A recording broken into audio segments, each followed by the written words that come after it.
बिस्मिल्लाहिर्रहमानिर्रहीम, अस्सलाम वालेकुम नाजरीन। मैं हूं बाबर हयात और आप देख रहे हैं 24/7 उर्दू न्यूज पर होम एक्सपेंस के ताबुन से बाबर हयात शो। नाजरीन, अब तक की अहम तरीन क्रिकेट अपडेट्स के साथ आपकी खिदमत में हाजिर हूं और सबसे बड़ी क्रिकेट अपडेट यह है कि मोहम्मद आमिर की वापसी के हवाले से, धमाकेदार वापसी के हवाले से पाकिस्तान क्रिकेट बोर्ड की जानिब से बड़ा ऐलान सामने आया है। मोहम्मद आमिर के रास्ते की आखिरी रुकावट भी अब दूर हो गई है। अब क्या हो सकता है, क्या होने जा रहा है, इसके हवाले से आपको अपडेट करने जा रहा हूं। बात करेंगे हम इसके अलावा नसीम शाह ने क्या तबाही मचाई है जी बांग्लादेश प्रीमियर लीग में, और सिर्फ नसीम शाह ही नहीं बल्कि शुएब मलिक ने भी एक बहुत ही जबरदस्त किस्म की इनिंग्स खेली है और उन्होंने भी कमाल कर दिया है बांग्लादेश सुपर लीग में। बल्कि अब तो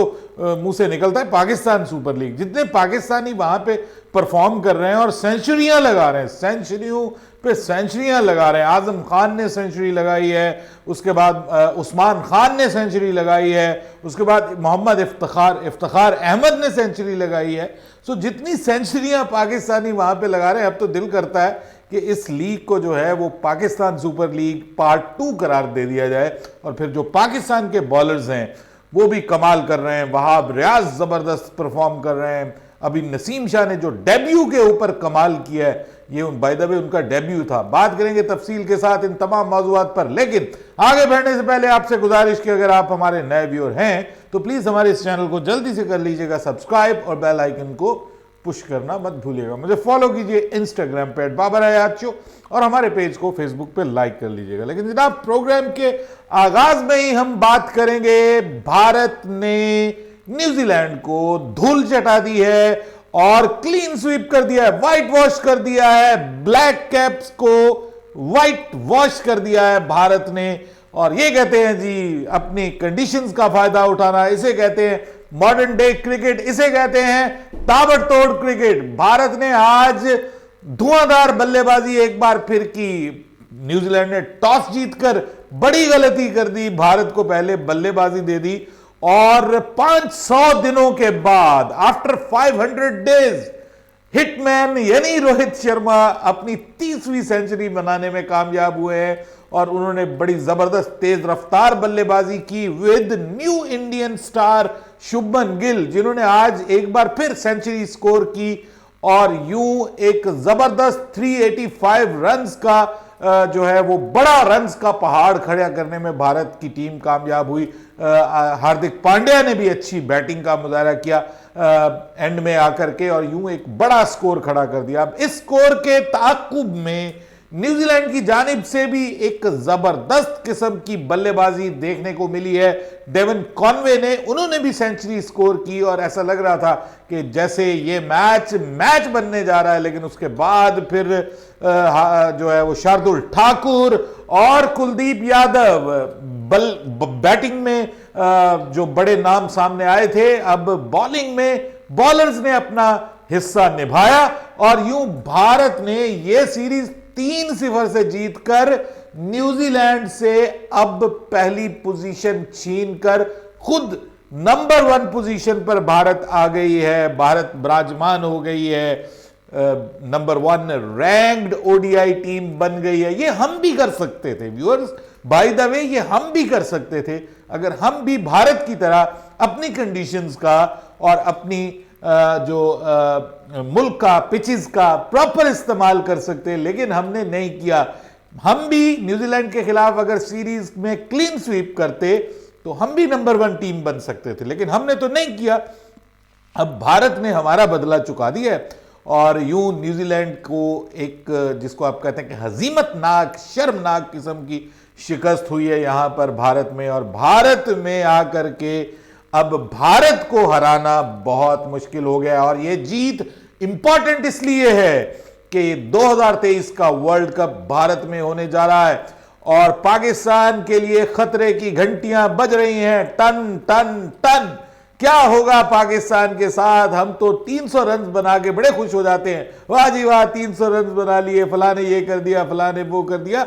अरे भाई यहाँ पे तो 385 बना, यहाँ पे 390 प्लस बना, और यहाँ पे उसको चेज करने के करीब करीब चली गई न्यूजीलैंड की टीम। तो इस बार तो भाइयों बहुत मुश्किल हालात होने जा रहे हैं हमारी टीम के लिए। हमें कुछ खास करने की जरूरत है। ओडीआई टीम में हमें अपनी मिडिल ऑर्डर को और लोअर मिडिल ऑर्डर को बड़ा स्ट्रेंथन करने की जरूरत है, और उसके लिए शोएब मलिक एक बड़ी जबरदस्त ऑप्शन है। उन्होंने बड़ी शानदार इनिंग्स खेली गुज़िश्ता रोज, और 70 प्लस का उन्होंने रन्स बनाए हैं और अपनी टीम की जीत में बड़ा इंपॉर्टेंट रोल प्ले किया है। वो ओवरऑल पूरे बीपीएल में उनकी कारकर्दगी जो है वो अच्छी चल रही है। लेकिन क्या सिर्फ उनकी कारकर्दगी अच्छी चल रही है? जी नहीं, बीपीएल में पाकिस्तान के बॉलर्स और बल्लेबाज छाए हुए हैं, और उस छाए हुओं में एक और शामिल हो गया हमारा नौजवान कमाल का बॉलर, बहुत जबरदस्त एसेट माशाल्लाह पाकिस्तान के लिए, नसीम शाह। डेब्यू पे आए हैं, 4 ओवर्स में 7 रन देकर 4 विकेटें उड़ाई हैं उन्होंने। He was too much for the BPL, और पहले ऐसा डेब्यू कभी नहीं देखा गया बीपीएल में। और इस वक्त की बीपीएल 2023 की सबसे बेस्ट बॉलिंग उन्होंने कर दी है। और दूसरा जो बेस्ट बॉलर पाकिस्तान का वहां पर दिखाई दे रहा है, जिन्होंने 17 रन देकर 4 विकेटें हासिल की 4 ओवर्स में, वो है वहाब रियाज। और वहाब रियाज की वापसी के लिए भी बड़ी आवाजें अब उठना शुरू हो गई हैं कि वहाब रियाज को जो है वो वापस लाया जाए। लेकिन देखिए, मैं ये समझता हूं कि नसीम शाह जो है ना, वो एक बहुत बड़ा एसेट है, और उसको ध्यान से इस्तेमाल करो।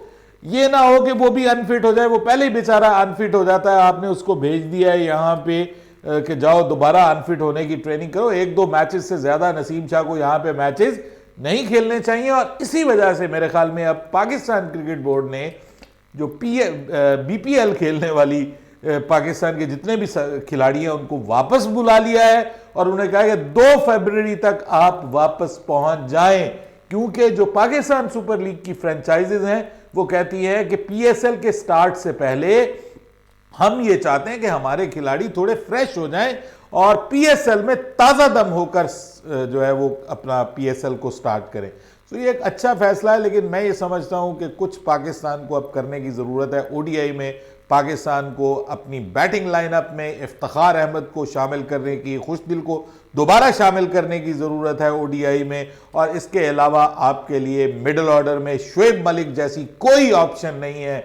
इतना ज़्यादा तजुर्बा और इतनी ज़बरदस्त फिटनेस, तो भाई प्रॉब्लम क्या है? भले वो 42 साल का है, 44 का है, जब वो बच्चों से ज़्यादा फिट है तो आपको उसको खिलाने में क्या प्रॉब्लम है? तो मुझे लगता है कि नजम सेठी साहब इस हवाले से गौर करेंगे। लेकिन इस हवाले से वो गौर करें ना करें, आमिर के हवाले से उन्होंने गौर कर लिया है और बड़ी अच्छी खबर सुनाई है मोहम्मद आमिर के फैंस को। और उन्होंने कहा कि जी ना, हमारी तरफ से कोई अब दिक्कत नहीं है, कोई रुकावट नहीं है मोहम्मद आमिर के रास्ते में।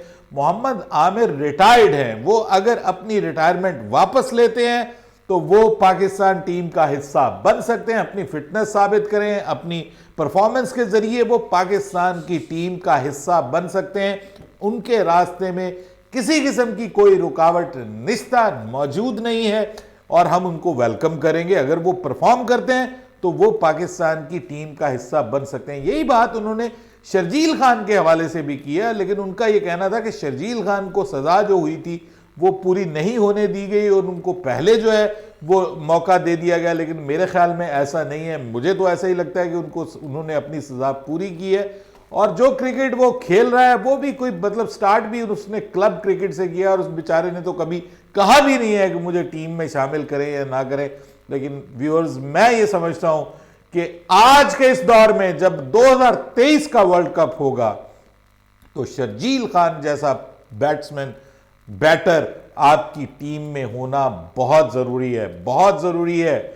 वो होना बहुत जरूरी है, और नीचे इफ्तिखार और खुशदिल जैसे लोग होना बहुत जरूरी है कि जो आपको किसी भी मैच में बहुत कम ओवर्स में आपको मैच जितवा सकते हैं। हमारे पास इस वक्त वो लोग नहीं हैं।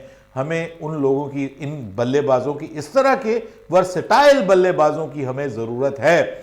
और होपफुली मुझे लगता है कि इंशाल्लाह अभी ये जो न्यूजीलैंड के अगेंस्ट 5 ओडीआई की सीरीज होने जा रही है, इसमें पाकिस्तान कुछ अच्छे तजुर्बात करेगा और कुछ पुराने लोगों को जो जिनको निकाला गया टीम में उनको वापस लाने का इम्कान बाहर सूरत मौजूद है। पाकिस्तान और इंडिया आपस में एक दूसरे के साथ मिल बैठकर आपस के इख्तलाफात दूर करने की कोशिश करेंगे। 5 फरवरी को एशियन क्रिकेट काउंसिल का इजलास होने जा रहा है, जिसमें नजम सेठी पाकिस्तान की नुमाइंदगी करते हुए जय शाह जो हैं उनके साथ मिल बैठेंगे और बोर्ड ऑफ गवर्नर्स का इजलास होने जा रहा है एशियन क्रिकेट काउंसिल का। और पाकिस्तान का जो मुद्दा है कि जनाब आपने ये जो एशिया कप है उसका सारा शेड्यूल बता दिया, हमसे बात तक नहीं की आपने, और फिर आप ये भी नहीं बता रहे कि आपने हमारे मुल्क में आके खेलना है या नहीं खेलना।